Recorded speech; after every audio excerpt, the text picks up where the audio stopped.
Hi hello नमस्कार, शुभ गुढीपाडवा सगळ्यांना. मराठी नवीन वर्षाच्या सगळ्यांना खूप खूप शुभेच्छा. आणि आजची सकाळ बघा एवढी सुंदर झालेली आहे आपली.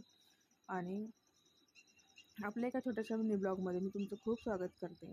एवढ्या पहाटे पहाटे बघा फुलंसुद्धा उमललेली नव्हती, तर ही फुलं आहेत की नाही एवढी सुंदर दिसतात, पिवळी पिवळी एकदम धमक. आणि आपली चाललेली आहे गुढी उभारण्याची एवढ्या सकाळ सकाळी तयारी. तर मी हार वगैरे कालच रात्री बनवून ठेवले होते. आणि हे बघा आपलं पूजेचं सगळं साहित्य इथं.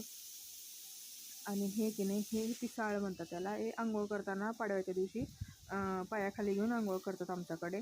तुमच्याकडे कशी पद्धत आहे कॉमेंटमध्ये नक्की सांगा. आणि ही साडी बघा आपल्याला गुढीला घालायची होती. आणि अशा तांब्या आपण गुढीच्या वरती मंगल कलश ज्याला म्हणतात तो आपण हा लावणार होतो. तर त्याची अशी सगळी तयारी माझी चाललेली होती. एकीकडं स्वयंपाकाची गडबड आणि एकीकडं ही गडबड आपली चाललेली होती. आणि अशी आपली गुढी तयार झाली होती. सूर्य उगवायला आणि आपली गुढी उभारायला एकच वेळ झाली होती. असा छान सुंदर असा सूर्य उगवला होता. आणि इकडं बघ अशी आपली गुढी उंचच्या उंच छान अशी उभी राहिली आहे मस्त डौलात.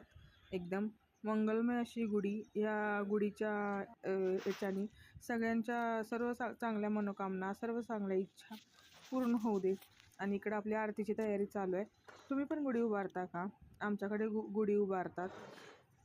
आणि पुरणपोळीचा नैवेद्य असतो आमच्याकडे. श्रीखंड पुरी वगैरे असं काही नसतं, पुरणपोळीचा नैवेद्य असतो. आणि पारंपरिक पद्धतीने जसं आमच्या सासूबाईंनी आम्हाला सांगितलेलं आहे आम्ही तसंच फॉलो करतो. नवीन काही आम्ही त्याच्यामध्ये ॲड करत नाही, कारण की जे रिच्युअल आहेत ना आपले भारतीय जी संस्कृती, मराठी जी संस्कृती आहे ती सोडून कधीच चालणार नाही आपल्याला. मग आपला कायच उपयोग आहे ना आपल्या महाराष्ट्रामध्ये जन्माला येऊन आपली संस्कृती सोडून. मग जे आपले रिच्युअल्स आहेत ते आपल्या मुलांना कळायला पाहिजेत. हे बघा आणि इकडं गुढीची आरती ते झालेली आहे एवढे सुंदर छान. आणि आपली स्वीटी पण मागे मागे वर टेरेसवर आली होती. ते बघा तिचं काय चाललं आहे. त्याच्यानंतर आम्ही लगेचच आहे ना बालाजी मंदिरला गेलेलो. हे लातूरचं बालाजी मंदिर आहे. खूप फ्रेश प्रसन्न बालाजीचं मंदिर आहे हे. तुम्ही नक्कीच सांगा तुम्हाला आजचा मिनी ब्लॉग आवडला का? धन्यवाद.